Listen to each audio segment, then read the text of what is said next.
তারা কিন্তু এই স্বচ্ছভাবে যেন আমরা থাকতে পারি, সুন্দরভাবে যেন আমরা থাকতে পারি এবং পরিবেশ দূষণ থেকে যেন মুক্ত থাকতে পারি, এটা কিন্তু অলরেডি আইন প্রণেতারা বানিয়েছিলেন। এবং এখানে আর্টিকেল 21 যদি আমরা দেখি, সেখানে কিন্তু বলা হয়েছে রাইট টু লাইফ, অর্থাৎ বেঁচে থাকার যে অধিকার, এটা কিন্তু আমাদের এটা আমাদের পার্ট অ্যান্ড পার্সেল। পরিচ্ছন্ন স্বাস্থ্যকর পরিবেশে বসবাসের যে অধিকার, সেটা কিন্তু আমাদের এই যারা আমাদের আইনের মধ্যেই কিন্তু সেটা লেখা আছে। যখন সমস্যা হয়, তারপর যখন এটা আমরা ভুগি, তখন এই আইনের ঘাটাঘাটি করলেও এত সুন্দর সুন্দর জিনিস রয়েছে, সেইগুলো কিন্তু আমরা বুঝতে পারি। আজকে এই যে কর্মশালা হচ্ছে, তার মেইন উদ্দেশ্য মাননীয় প্রধানমন্ত্রীজি যখন স্বচ্ছ ভারত অভিযানের আওয়াজ তুলেন, তখন আমরা সমস্ত ভারতবাসী কিন্তু আলাদাভাবে এটাকে নিলাম এবং সুন্দরভাবে সেটা যাতে এইভাবেও বাঁচা উচিত, আমরা এইভাবে থাকা উচিত, সেটা কিন্তু আমরা বুঝলাম। এখন সেখানে সিল মোহর আবার দিচ্ছেন সুপ্রিম কোর্ট থেকে, সুপ্রিম কোর্টের অবজারভেশন এসছে এবং একটা এখানে পিটিশন দেওয়ার সুবাদে সেটাই এসছেন। অর্থাৎ মাননীয় প্রধানমন্ত্রীজি কি বলছিলেন, প্রথমে বলছেন मैं खुद भी नहीं फेंकूंगा, दूसरे को फेंकने भी नहीं दूंगा। তো এই ধরনের কথা উনি যখন এটা শুরু করলেন, সেটা কিন্তু আজকে আইনের বেড়াজালে কিন্তু এখন চলে এসছে। এবং এখানে বলা হচ্ছে যে এই পরিচ্ছন্ন পরিবেশ বা নিরাপদ স্যানিটেশন, এগুলো যাতে মানে বৈজ্ঞানিকভাবে তার ব্যবস্থা শুধু যে প্রশাসন করবে তা না, এটার দায়িত্ব কিন্তু সাংবিধানিক কর্তব্য হচ্ছে আমাদের প্রতিটি মানুষের। এখানে যারা প্রতিনিধিরা তো রয়েছেন, কিন্তু সাধারণ মানুষও তার কিন্তু কর্তব্য রয়েছে, সেটাও কিন্তু আইনে বলা হয়েছে।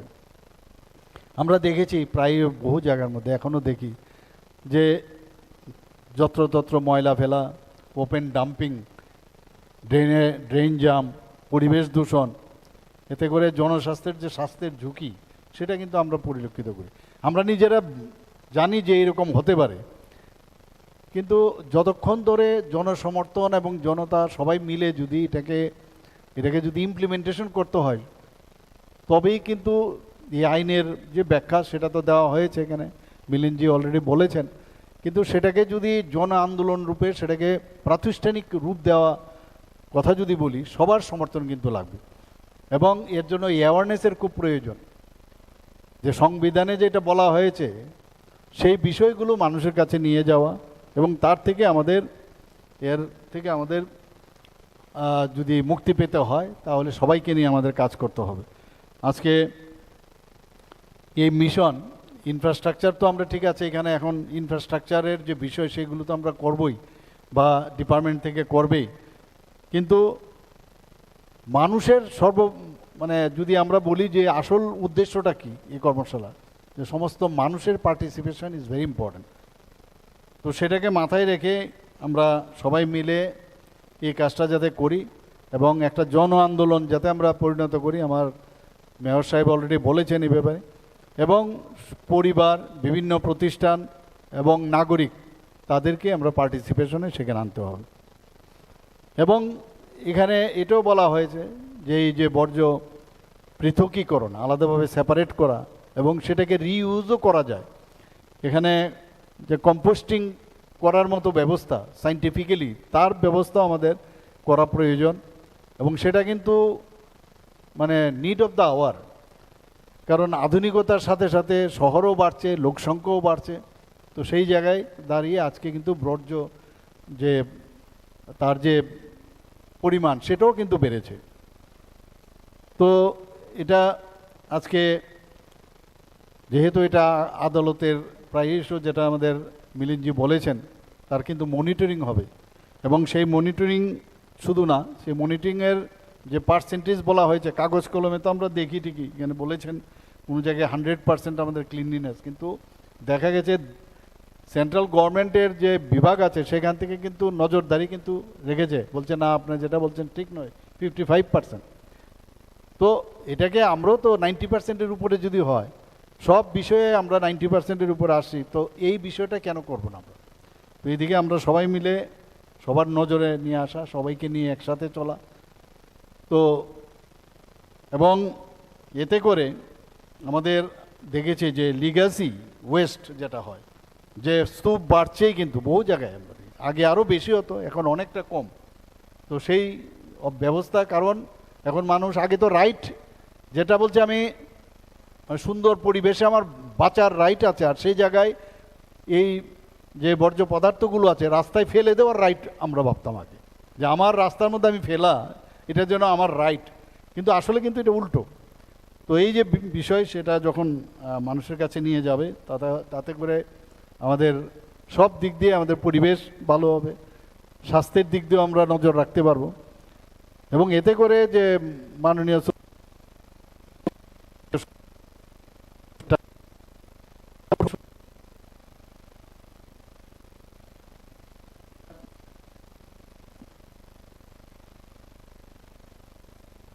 আমাদের কর্পোরেশন যারা রিপ্রেজেন্টেটিভরা আসছেন, আপনারাও এখান থেকে যা যা তথ্য আপনারা পেয়েছেন সেগুলো নিয়ে নিজ নিজ জায়গায় আপনারা মানুষের কাছে নিয়ে যাবেন।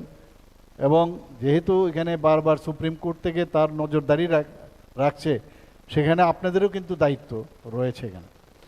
এবং এতে করে একটা সার্কুলার যে ইকোনমি, রিসোর্স রিকভারি এবং পরিবেশের যে যে স্থায়িত্ব, সেটা পার্মানেন্টলি সেটা কিন্তু হবে। আজকের শুধু পরামর্শ খালি না, এটা যাতে কঠোরভাবে সেটাকে যদি পালন করা হয়, তার জন্য আমাদের সবাই, যে না আমি যদি হেলমেট ছাড়া আমি বেরোই তাহলে পুলিশ কিন্তু আমাকে ধরবে।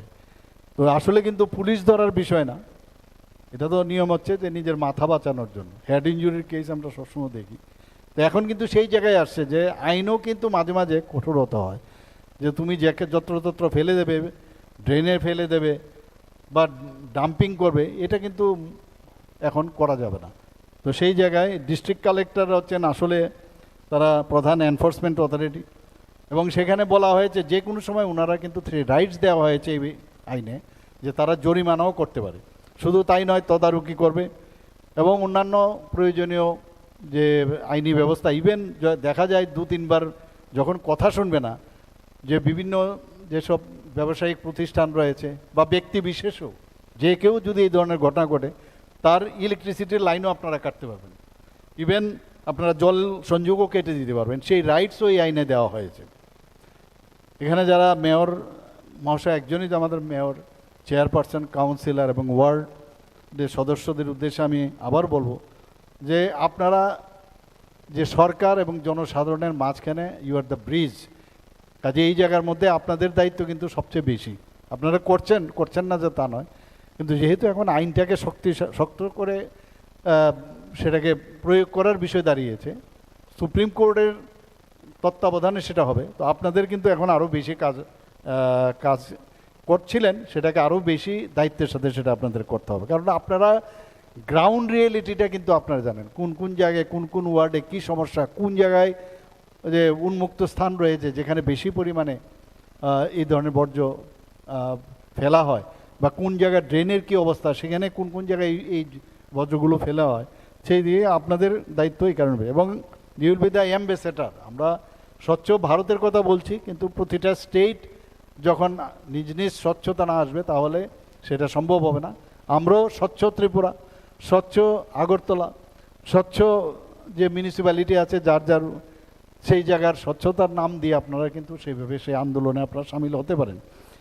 এবং যারা স্কুলে আছেন, ক্লাব আছেন এবং সামাজিক যে সংগঠনগুলো আছে, হাট বাজার, আমরা তো প্রায়শই দেখি যখন বটতলার থেকে আসি বা মহারাজগঞ্জ বাজারে, তো সবসময় দেখি কোনো পার্টিকুলার একটা জায়গা আছে যেখানে এই আবর্জনাগুলো ফেলে। তো এখন ডিএমএন কালেক্টরদের এখন কিন্তু সাংবিধানিক রাইটস আপনাদের চলে এসছে, আপনারা ইচ্ছে করলে সেটাকে ব্যবহার করতে পারেন। এবং যতক্ষণ ধরে এইভাবে না হবে, এর জন্যই সুপ্রিম কোর্ট কিন্তু আসতে হলো এই জায়গায়। মাননীয় প্রধানমন্ত্রী যে আহ্বান করেছেন, এতে করে সুপ্রিম কোর্ট কিন্তু সেটাকেই সিলমোহর দিয়েছে। আমরাও বারবার বলছি এখন আইনের প্রয়োগ করতে হবে, কিছু করার নেই। তো সেই জায়গায় এই বিশেষগুলো, এবং এই যে এখন যে আগে কি degradable, biodegradable, biodegradable and biodegradable, এখন বলছে না 4 স্তরে সেটা করতে হবে। এটা বলছে ওয়েট, ড্রাই, স্যানিটারি এবং স্পেশাল কেয়ার। বিস্তৃত আলোচনা হয়েছে এক একটা কোন কোন জিনিসগুলো কোন কোন ইয়েতে পড়বে, এই হেডলাইন্সে পড়বে। সেটা কিন্তু বলছে যে সোর্সের মধ্যেই যদি আমরা আলাদা করতে পারি তাহলে অনেকটা সুবিধা হবে, এবং সেটাকে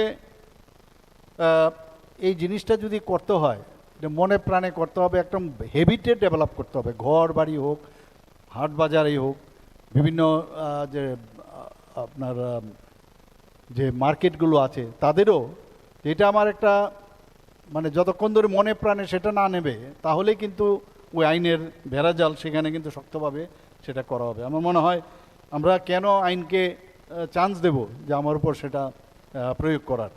তো এই বিষয়গুলো নিয়ে সবাই যেন যায়। এখানে আজকে দেখুন আমার মাননীয় মেয়র সাহেব বলেছেন, আমরা নিজেরাই ডিসিশন নিয়েছিলাম যে আপনারা যখন ক্লাবগুলো বা সামাজিক সংস্থাগুলোকে পুজোর সময় আমরা প্রাইজ দেওয়ার জন্য আমি আবেদন রেখেছিলাম, মাননীয় মেয়র সাহেব অলরেডি 3-2-1 লাখ টাকা করে দিয়েছেন।